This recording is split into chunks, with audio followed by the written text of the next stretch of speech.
Thanks for joining me in conversation with leaders who are using the Enneagram as a leadership tool and a tool for personal growth and development. Today I'll be speaking with Dr. Sheena Aurora, a world-renowned expert in the treatment of migraine pain. She's been using the Enneagram as a leadership tool for over 10 years and shares insights into how she's grown her leadership style based on her self-awareness of her Enneagram type. And now for the conversation. I am delighted to be speaking today with Dr. Sheena Aurora.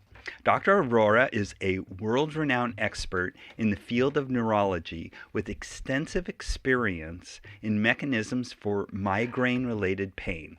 Currently, she's VP of Medical Affairs at Impel Neuropharma, working towards migraine relief treatments.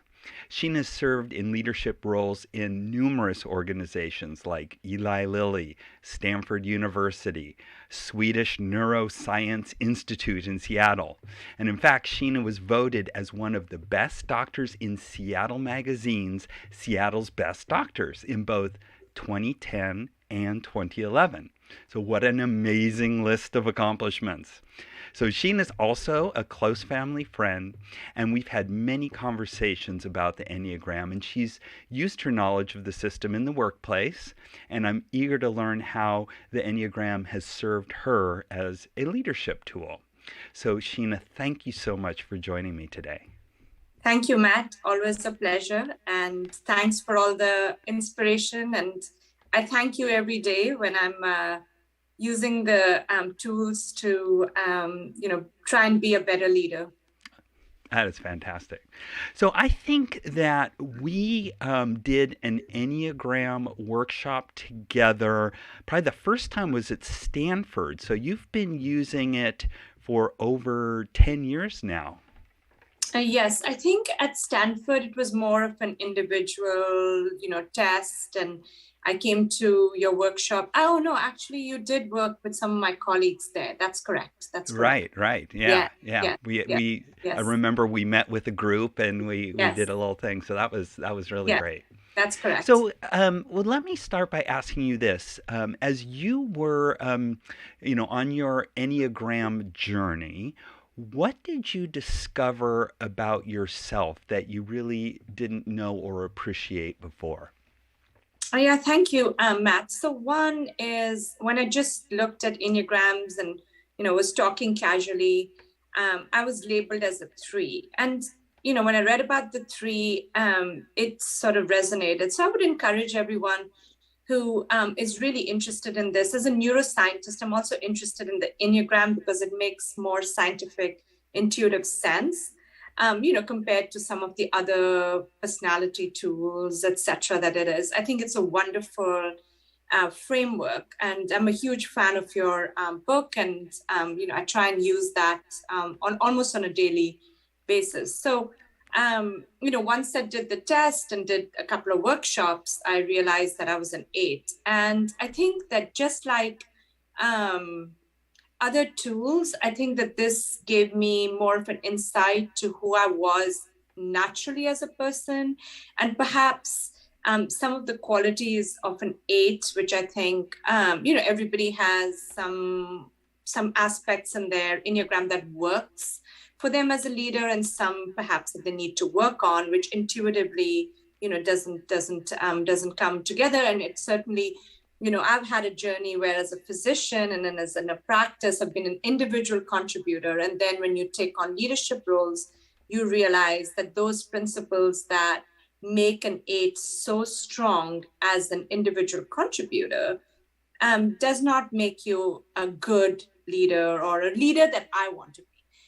So my leadership style is almost, more of a servant leadership where I want to remove obstacles. So for that, I had to adjust what was intuitive to me. Oh, that is so interesting. Yeah. So you're using the word intuitive because that's kind of your go-to, style, being in the intuitive center of the 8, and then just realizing that that doesn't always work as a leader, and that sometimes you have to bring more of the thinking part of it into it. And I've heard this from other 8 leaders as well, is like you already kind of know what to do, but you have to explain it to everybody else in order to get them to come along. So that's where that 7 energy comes in, right? Because Right. 7s are really good at explaining things. So that is fantastic insight. Thank you.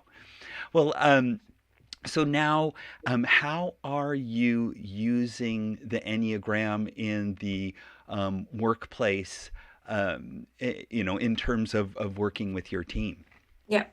So I think, as an 8, like you so correctly pointed out, I have the intuition, I have the strategy piece. I'm a big person, big, sort of the big idea person, but implementation or how to distill it down is not my strong suit. And sometimes I have to be reminded.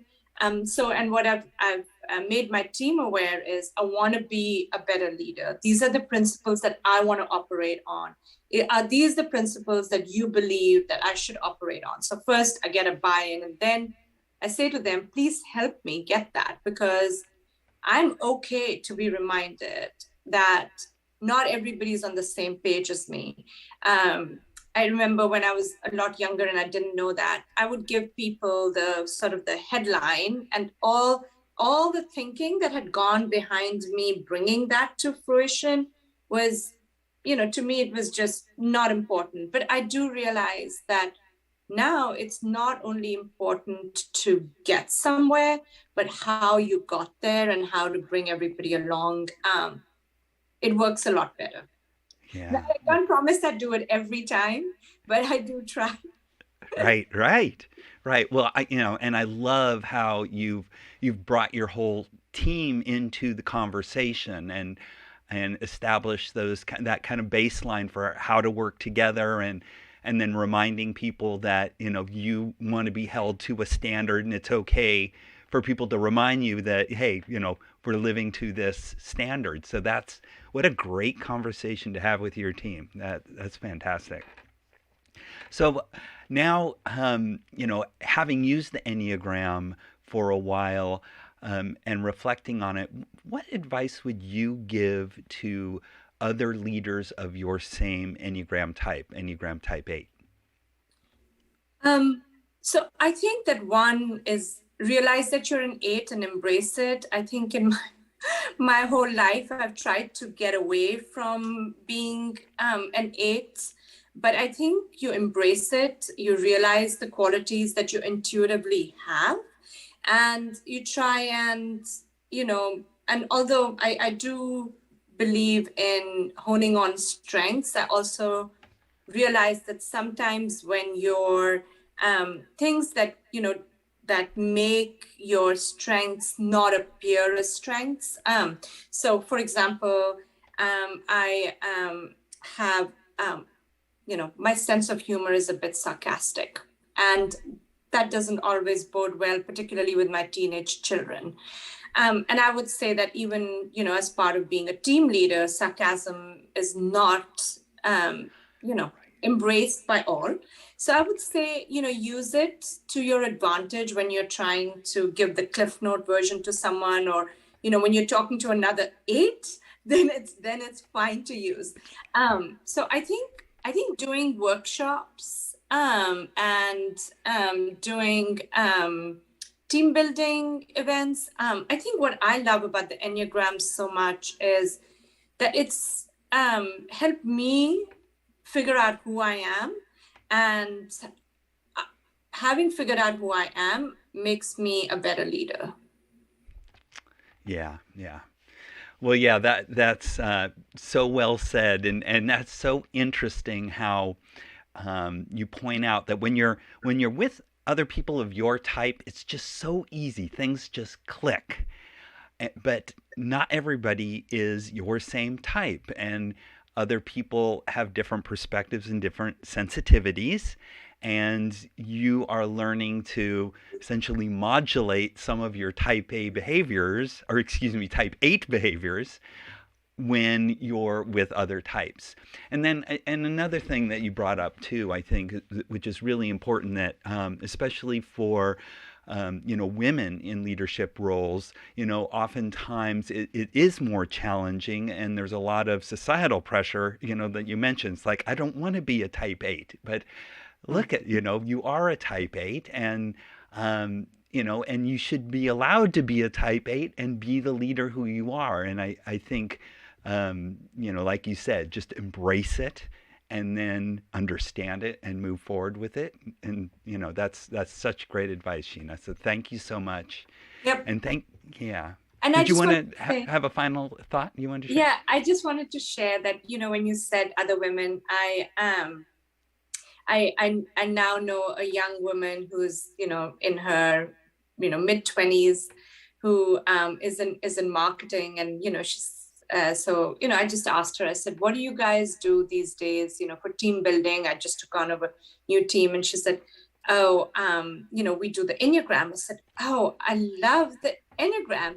And so she looks at me and she says, what type are you? And I said, I'm an 8. And she says, I'm an 8 too, but I don't like to say I'm an 8. And I said, Jess, embrace it, because you've got such strong skills. But I get that, Matt. I mean, I look at my daughter, and, she's 14, and I don't know what type she is. We have to wait to what she evolves.